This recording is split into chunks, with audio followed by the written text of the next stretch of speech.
Subscribe करें हमारा official YouTube channel और बेल आइकन दबाकर पाएं सभी नोटिफिकेशन। नमस्कार, एमएच प्राइम में आपका स्वागत है। मैं हूं आपके साथ वरुण गोयल और आज हमारे साथ जुड़े हैं बेहद खास मेहमान। हमारे साथ जुड़ गए हैं रोहतक से भारतीय जनता पार्टी के सांसद डॉक्टर अरविंद शर्मा। डॉक्टर साहब, बहुत बहुत स्वागत है आपका। नमस्कार नमस्कार नमस्कार जी सर, सबसे पहले मैं आपसे समझना चाहेंगे कि ये जो कोरोना का संकट काल रहा है, आपके हिसाब से इसे कैसे हैंडल किया गया है? अब तक की लड़ाई को आप कैसे देखते हैं? देखिए, कोरोना की जो महामारी है, ये अपने देश में ही नहीं पूरे विश्व में इसकी महामारी का प्रकोप है। और एक से एक जो डेवलप्ड कंट्री, जो विकसित देश हैं, जैसे अमेरिका, यूएसए, आपका स्पेन, फ्रांस, इटली, आपका रशिया, चाइना, तो ऐसे ऐसे जो मुल्क जो डेवलप्ड कंट्री हैं, वो भी इस महामारी के प्रकोप से बचे नहीं हैं। अपने देश में भी ये महामारी आई, लेकिन प्रधानमंत्री जी के नेतृत्व में, नरेंद्र मोदी जी के नेतृत्व में बहुत अच्छे तरीके से इस महामारी के लिए जो हमने शुरुआत जो की, हमने सबसे पहले जनता कर्फ्यू, उसमें देखा गया कि लोगों में कितना विश्वास, कितना जबरदस्त तरीके से लोगों ने कोऑपरेट किया। उसके बाद lockdown first, lockdown second, lockdown third, lockdown fourth. अब हम आपको ये मैं बताना चाहता हूं, इन लॉकडाउन के जरिए से विपक्ष पता नहीं क्या क्या बोलता है, लेकिन इन लॉकडाउन के जरिए से लोगों के अंदर इस महामारी के बारे में समझ आई कि महामारी क्या है, इस महामारी से किस तरह से हमें बचना है, किस तरह से हमें सावधानी रखनी है और किस तरह से इस महामारी का मुकाबला करना है। ये लोगों के अंदर, इन चारों लॉकडाउन में लोगों के अंदर समझ में आई। आज इतना बड़ा मुल्क हमारा, इतना बड़ा देश हमारा है, 137 करोड़ की आबादी का देश है। आप इतने बड़े देश में आज ये महामारी फैल तो रही है, लेकिन और देशों के मुकाबले में फिर भी काफी कंट्रोल है, क्योंकि देश का बच्चा बच्चा, नौजवान, बुजुर्ग, हमारी महिलाएं सभी जागरूक हैं कि हमारे को इस महामारी से किस तरह से मुकाबला करना है, किस तरह से सावधानियां बरतनी है और समय समय पर। हाँ जी, आप ये कह रहे हैं कि लोगों में अवेयरनेस पूरी आ गई है जो आनी चाहिए थी, लेकिन विपक्ष बार बार ये कहता है कि इस लॉकडाउन का कोई फायदा नहीं हुआ। देखिए, विपक्ष की तो आप बातें सुनेंगे, क्या क्या बातें कहता है, लेकिन आप और हम जनता से पूछ करके देखिएगा कि जब ये महामारी आई थी देश के अंदर, लोगों में बड़ा भारी भय का वातावरण हो गया था कि भी इस महामारी से हम कैसे बचेंगे, हमारा इतना बड़ा देश है। लेकिन मोदी जी के स्टेप्स जो रहे, मिनिस्ट्री ऑफ हेल्थ के जो स्टेप्स रहे, उन्होंने बहुत अच्छे तरीके से इस महामारी के बचाव के लिए कदम उठाए। ये जितना भी लॉकडाउन के अंदर लोगों को जागरूकता आनी चाहिए थी, तो किस तरह से हमें सोशल डिस्टेंसिंग का पालन करना है, घरों से नहीं निकलना है, सैनिटाइजेशन का ध्यान रखना है, ये सारी बातें लोगों को बहुत अच्छे तरीके से समझ में आई और आज लोग पालन कर रहे हैं। मैं आपको छोटा सा उदाहरण बताता हूं। मैं जब बहादुरगढ़ से रोहतक की तरफ गया वाया सांपला, तो मैं इस्माइला गांव में रुक गया बाहर, तो आप देखेंगे बैरिकेड्स गांव में लोगों ने मोदी जी के आह्वान पर बैरिकेड्स लगा रखे थे। ना तो कोई गांव में आ सकता था, ना गांव के बाहर जा सकता था। इसी तरह से मैं करौथा गांव के बाहर रुक गया, रोहतक से झज्जर जाते हुए, और भी कई गांवों में, इस्माइला, करौथा और भी दुजाना, तो मैं कई गांवों में जब निकलते हुए मैं आपस में रुका, तो आप देखेंगे मायना में रुका मैं, तो आप ये देखो कि लोगों के अंदर कितनी जागरूकता थी, गांवों में कितनी जागरूकता थी कि हमें भाई बाहर भी नहीं जाना है और हमें बाहर वाले को अंदर भी नहीं आने देना। कोई अगर नौकरी पेशे वाले जो लोग थे गांव में, उनको कह दिया गया था, भाई या तो आप जहां जाओगे आप वहीं रहोगे और या गांव में रहोगे। तो कितना जागरूकता की ये बात है, आज हमारा देश इतना सुरक्षित है। मैं कह सकता हूं कि देश इस महामारी से बहुत अच्छे तरीके से मुकाबला कर रहा है। जी डॉक्टर साहब, एक सवाल ये कि रोहतक में क्या कुछ स्थिति रही? क्या दिल्ली के नजदीक होने का कोई असर रहा रोहतक पर? देखिए, रोहतक में जो आज की स्थिति जो है रोहतक में, आप देखेंगे रोहतक में पहले lockdown first, second, third, fourth तक बहुत अच्छी स्थिति रही रोहतक की, और आज जो है टोटल 503 केसेस जो हैं इसमें रोहतक में है, और देखेंगे रिकवरी जो है 405 केसेस की रिकवरी हो गई है। तो ये बहुत अच्छा रिजल्ट है। इसी तरह झज्जर में 217 रिकवरी होगी, 136 केसेस की, तो रिकवरी रेट भी अच्छा है। और जो एक बार एक झटका सा लगा था, आपको याद भी होगा, झज्जर और बहादुरगढ़ में मंडियों में, लेकिन उसको प्रशासन ने बहुत मुस्तैदी से, मैं डिस्ट्रिक्ट प्रशासन का, डिप्टी कमिश्नर का भी और उससे जुड़े हुए हमारे कोरोना वॉरियर्स का भी मैं धन्यवाद करता हूं। बहुत अच्छे तरीके से उस स्थिति को संभाला और आज आप देखेंगे झज्जर में सिर्फ 217 केस हैं, 217 में से 136 केस रिकवर हो चुके हैं और एक्टिव जो केस है, फिलहाल जो एक्टिव केस है वो 78 ही है। तो ये सारी, और रोहतक में 76 के करीब एक्टिव केस है। तो ये सारी चीजें जो हैं प्रशासन की सूझबूझ, हमारे कोरोना वॉरियर की सूझबूझ और हमारे लोगों की, नागरिकों की सूझबूझ की वजह से ये स्थिति है। लेकिन फिर भी आज भी स्थिति ये है कि हम लोग समझ गए हैं, लोग बाग समझ गए हैं बहुत अच्छे तरीके से। वो लॉकडाउन के बाद भी, और वो देश देखते हैं, टीवी भी देखते हैं, रेडियो भी सुनते हैं, अपने चैनल, अपने व्हाट्सएप ग्रुप में हैं, और भी देयर सो मेनी सोर्सेज, और आप लोग देख दाख करके सारे लोगों को इस बात का भी समझ आ गई है कि ये महामारी थोड़ा लंबी चलने वाली है, थोड़ी लंबी चलने वाली है। और इस महामारी के लिए जो बचाव, जो सरकार की तरफ से गाइडलाइंस हैं, वो समय समय पर लोग फॉलो कर रहे हैं बिल्कुल अच्छे तरीके से। और इस महामारी के बचाव के लिए सावधानी बरतते हुए लोग बहुत अच्छे तरीके से जागरूक हैं। और आप देखेंगे, देखो, आप जैसे पूछ रहे थे कि भी और क्या क्या कदम उठाएं, आप छोटी सी आप ये बात देखो, जब ये महामारी शुरू हुई थी तो आप ये देखेंगे पीपीई किट नाम की नाम मात्र की हमारे देश में बनती थी, N95 नाम मात्र के बनते थे, इसी तरह सैनिटाइजर्स की स्थिति थी। आज आप देखेंगे रोजाना 2 से 3 लाख पीपीई किट बनकर के तैयार होती हैं। इसी तरह से N95 फेस मास्क, यानी कि अपने देश में तो सप्लाई हम पूरी कर ही रहे हैं, बल्कि दूसरे देशों में भी अब हम सक्षम हो गए हैं, दूसरे देशों में भी कोरोना से निपटने के लिए दवाइयां और सामान देने के लिए। जी अरविंद जी, क्योंकि आप डॉक्टर भी हैं, अब सवाल ये है कि जब ये कहा जाता है कि अभी तो पीक आना बाकी है, मामले लाखों की संख्या में चले गए हैं, लोगों में डर कम हो गया है, ये स्थिति आप समझ पा रहे हैं कि आखिर ऐसा क्यों हो रहा है? देखिए, पीक दरअसल क्या है, इस महामारी, ये जो महामारी है, इसमें सरकार पूरी ICMR लगा हुआ है, सरकार की पूरी एजेंसियां लगी हुई हैं कि भी किस तरह से इस महामारी के लिए कोई दवा, कोई वैक्सीन जो है वो तैयार किया जाए। और भी पूरे जर्मनी भी लगा हुआ है, रशिया भी लगा हुआ है, USA भी लगा हुआ है। तो ये जल्दी ही कोई ना कोई वैक्सीन इसका आएगा। और लोग, जो आप पीक की बात कर रहे हैं, लोगों में ये जागरूकता है, हर आदमी जागरूक है। और कहते हैं ना, सेफ्टी सेव्स, बचाव में ही बचाव है, जो सेफ्टी सेव्स। तो उस चीज को लेते हुए, आगे बढ़ते हुए, लोगों में बहुत अच्छी तरीके से इस बात की जानकारी हो गई है कि भाई किस तरह से हमारे को इस कोरोना की बात, इससे सावधान रहना। अभी आप देखेंगे, मैं 3-4 दिन पहले 3-4 लोग आए मेरे से मिलने के लिए, दिल्ली में आए, कुछ गांव के लोग आए झज्जर से। मैंने कहा, भाई कोरोना चला हुआ है दिल्ली में और आप अपनी सावधानी बरतो। बोला, डॉक्टर साहब, हम तो घर से जब नहा धो करके, आपको छोटी सी बात बता रहा हूँ, कितनी इंपॉर्टेंट बात है, नहाने धोने के बाद डॉक्टर साहब हम तो घर में जाकर के हाथ मुंह धो करके ही अपने मुंह के हाथ लगाते हैं, ना हम नाक को छूते हैं, ना हम आंख को छूते हैं, ना मुंह को छूते हैं। हमारे चीज कुछ भी लड़ जाए, कुछ भी, कोई मच्छर लड़ जाए, कोई मक्खी आ जाए, हम बिल्कुल, मतलब वो आप देखो उन लोगों के अंदर कितनी सावधानी बरतने के लिए कितनी जागरूकता है, कितनी जागरूकता है। और मैंने कहा, जी कितना पढ़े हुए हो?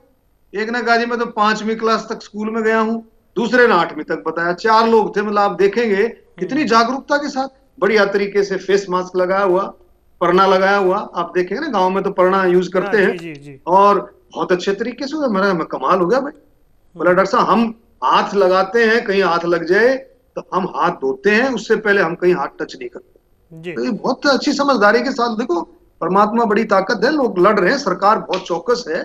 और सरकार मोदी जी के नेतृत्व में, हमारे हरियाणा में मनोहर लाल खट्टर जी के नेतृत्व में बहुत अच्छे तरीके से और चौकसी के साथ सरकार जो भी प्रबंध हो सकते हैं। वही था डॉक्टर साहब की हरियाणा ने बतौर राज्य, एक सरकार के तौर पर किस तरह से लड़ाई लड़ी है आपके नजरिए से?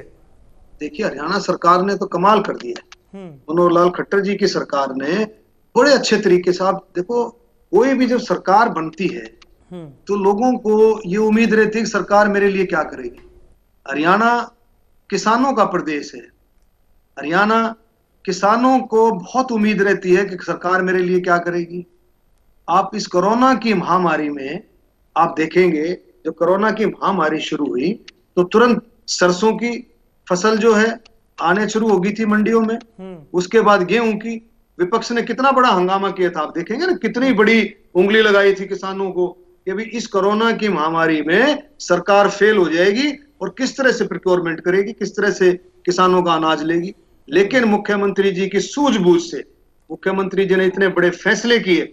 आप देखेंगे मंडियों में इतने जबरदस्त तरीके से, मैंने भी कई मंडियों में, सांपला मंडी में गया, मैं रोहतक मंडी में गया, झज्जर मंडी, कई मंडियों के मैंने दौरे किए जब प्रोक्योरमेंट चल रही थी। आप देखेंगे बहुत बढ़िया तरीके से सोशल डिस्टेंसिंग का ध्यान रखते हुए आप देखेंगे इतने गजब के इंतजाम किए। और आज आप देखेंगे कि गेहूं और सरसों का किसानों का दाना दाना मुख्यमंत्री जी के नेतृत्व में हरियाणा में सरकार ने के सहयोग से प्रोक्योरमेंट हो गई है।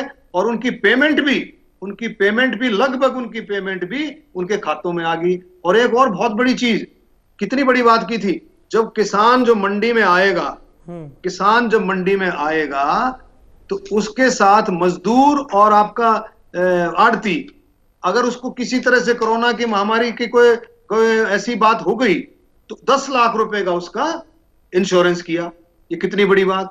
और एक और शुरुआत कर दी है माननीय मुख्यमंत्री जी ने कि अभी अटल किसान मजदूर कैंटीन, यानी कि जो भी किसान, अभी काफी जिलों में बाकी है, कुछ जिलों में शुरू हो गई है, हमारे रोहतक में शुरू हो गई है, और कुछ मतलब जो भी किसान मजदूर और मंडी में आएगा तो उसको 10 रुपए का शुद्ध शाकाहारी भोजन, 10 रुपए की थाली मिलेगी, जिसकी अगर मार्केट में आप देखेंगे, मैंने खुद वो भोजन खाया है, मैंने उद्घाटन भी किया था। आप देखेंगे वो सेल्फ हेल्प ग्रुप हमारी बहनें चला रही है, महिलाएं चला रही है, उसमें उसको बहुत सफाई से बड़े अच्छे तरीके से, अगर आप मार्केट में आप देखेंगे तो मेरा ख्याल में मार्केट में वो थाली 50 रुपए से कम की नहीं होगी, 50-60 रुपए।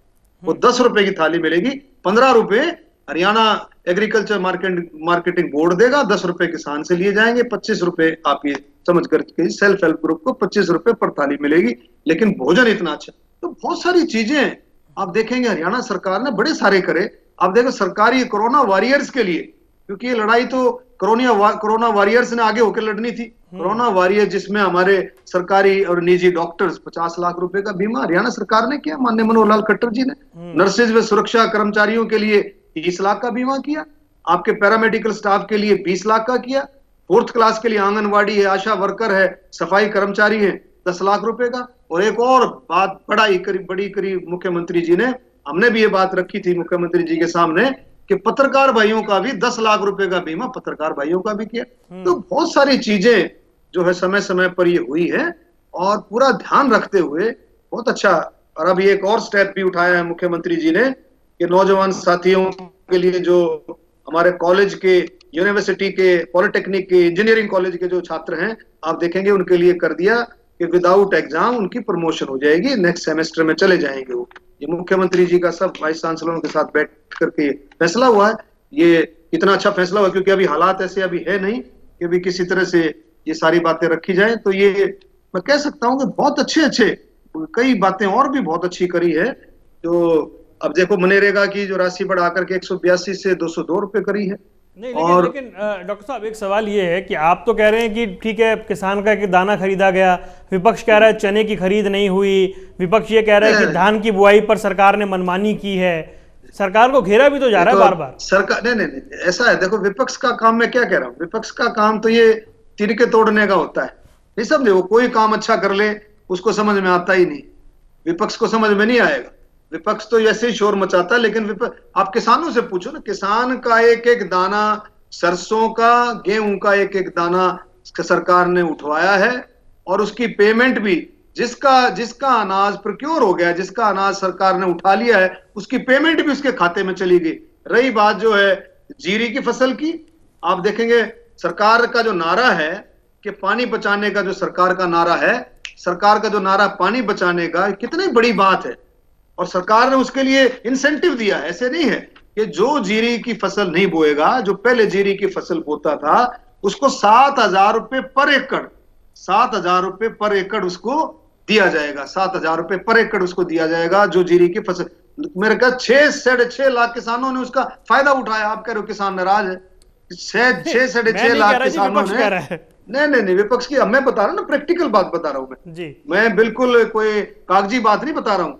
कम से कम 6,70,000 किसानों के करीब लगभग ने अपने आप को रजिस्टर कराया है 7,000 रुपए पर एकड़ का। ये तो ये बहुत सारी चीजें हैं। आने वाले समय देखो, मुख्यमंत्री जी को अपनी सोच के अलावा, अपनी इस पीढ़ी की सोच के, वर्तमान पीढ़ी की सोच के अलावा आगे की सोच भी है कि अगर हम पानी नहीं बचाएंगे तो किस तरह से काम चले। उनकी ये भी है कि किसान की आमदन भी दुगनी हो।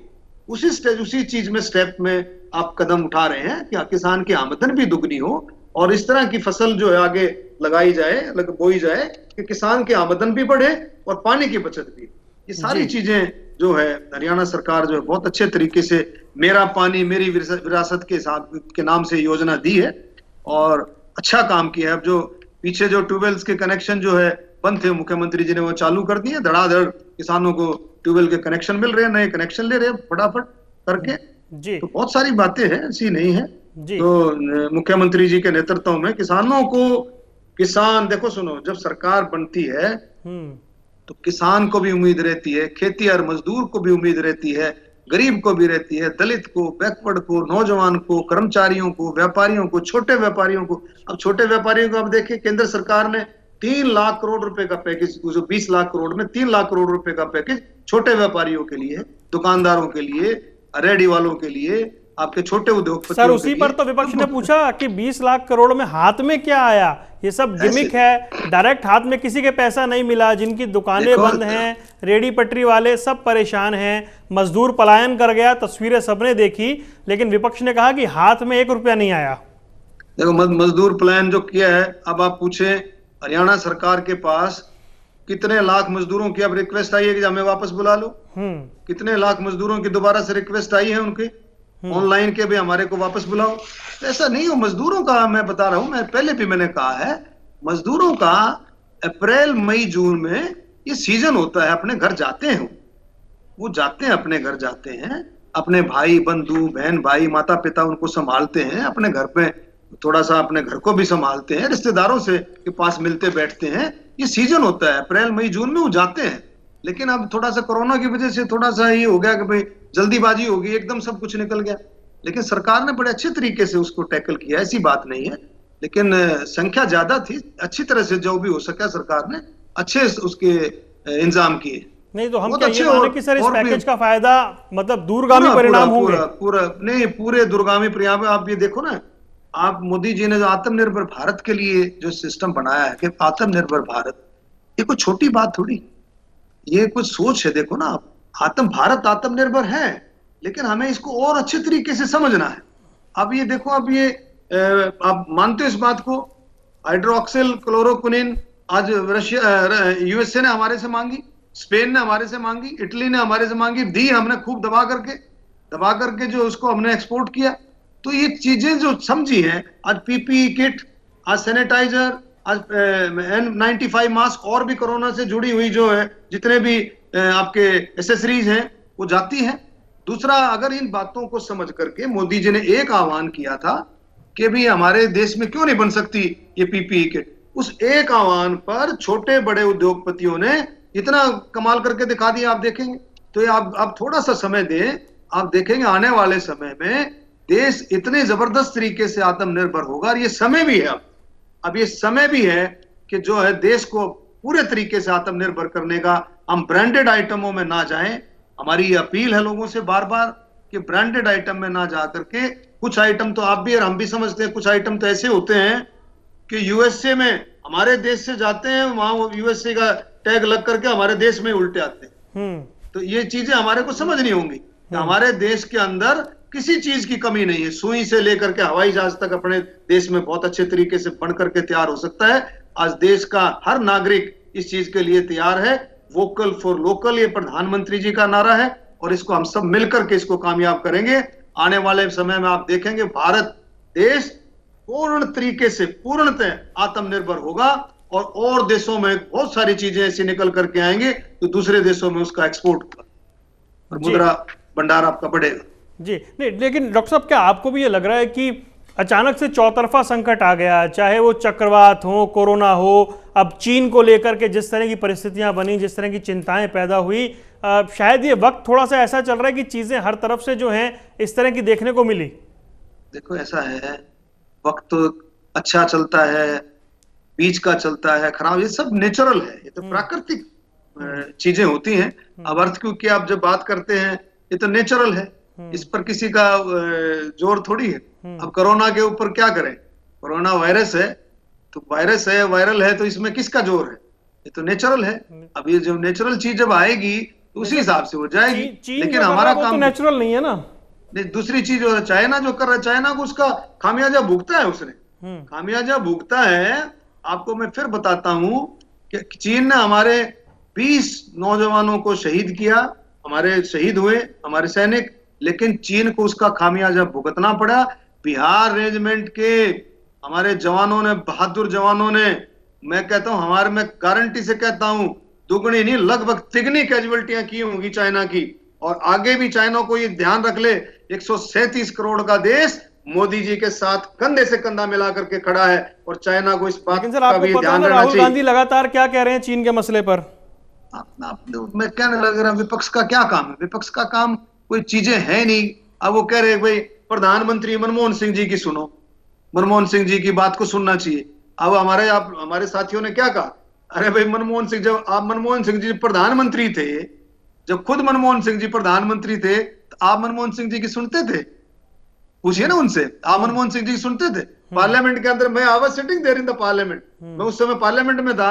मनमोहन सिंह जी दोबारा फाड़ करके, ऐसे फाड़ करके यूं फेंक दिया था with in the house, with in the house के अंदर। एक तो होता ना आदमी बाहर प्रेस के सामने कुछ कर रहा है, हाउस के अंदर फाड़ करके ऐसे फेंक दिया था। तो ये अपनी बातें हैं उनकी, जो समय आता है तो कुछ बोलते हैं, बाकी कुछ बोलते हैं। ऐसी बातें शोभा नहीं देती हैं। आज देश जिस संकट की घड़ी से गुजर रहा है, कोरोना की महामारी से गुजर रहा है, चाइना के मामले में पूरा देश एक है। राहुल गांधी जी को छोड़ करके पूरा देश एक है, पूरा देश एकजुट है, पूरा विपक्ष। आप देखेंगे ममता बनर्जी से बात कर लें, आप शरद पवार जी से बात कर लें, आप मुलायम सिंह यादव से बात कर लें, अखिलेश जी से बात कर लें, जिस मर्जी से आप बात कर लें, आप कम्युनिस्टों से बात कर लें, सारा देश एकजुट है, मोदी जी के साथ कंधे से कंधा मिला करके खड़ा है कि जो देश के हित में मोदी जी फैसला लेंगे, पूरा देश एक है।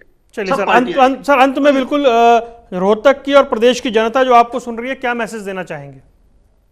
मैं तो यही मैसेज देना चाह रहा हूं। मैं तो बार बार ये कहता हूं कि कोरोना की महामारी साथियों लंबी चलने वाली है। इसके साथ हमें सावधानी के साथ, इससे डरना नहीं है। मैं पहले भी कहा है, अपना टी पॉइंट जो है, आंख, नाक और मुंह, ये टी पॉइंट बनता है। इससे इसका हमने बचाव रखना है, इसको छूना नहीं है घर से निकलने के बाद, और हमारे को फेस मास्क, फेस को कवर करके रखना है, सोशल डिस्टेंसिंग का ध्यान रखना है, और दूसरा हमारे को अपने हाथों को धोते रहना है, सैनिटाइज करते रहना है। और दूसरा, जब बहुत जरूरी हो तभी घर से निकले। अभी ये महामारी थोड़ा लंबी चलेगी, यही मेरी प्रार्थना है। अगर जो समय समय पर सरकार की गाइडलाइंस आती हैं, केंद्र सरकार की, मिनिस्ट्री ऑफ हेल्थ की, हरियाणा सरकार की, और प्रशासन जो भी बात आपको बताता है, तो इसका मतलब ये है वो मोदी जी का आदेश है, वो मुख्यमंत्री जी का आदेश है, जो भी प्रशासन आपसे बात करता है। और कोरोना वॉरियर्स का, पत्रकार भाइयों का, डॉक्टर्स का, नर्सेज का, पैरामेडिकल स्टाफ का, प्रशासन का, पुलिस वाले भाइयों का, इन सभी भाई साथियों का हमें सम्मान करते रहना चाहिए। आंगनवाड़ी वर्करों का, आशा वर्करों का, इनका हम सम्मान करें और समय समय पर इनका स्वागत भी करें, और इन्हीं का सम्मान करते हुए हम इस लड़ाई के साथ आगे इसी तरह से सावधानी बरतते हुए आगे बढ़े। बहुत बहुत शुक्रिया डॉक्टर अरविंद शर्मा, आपने हमारे लिए वक्त निकाला और बेबाकी से अपनी बात रखी। तो ये थे हमारे साथ रोहतक से भारतीय जनता पार्टी के सांसद डॉक्टर अरविंद शर्मा, जिन्हें आप सुन रहे थे, और कोरोना संकट काल को लेकर उन्होंने तमाम तरह से अपनी बात आपके सामने रखी। फिलहाल इस खास पेशकश में इतना ही, दीजिए इजाजत, नमस्कार।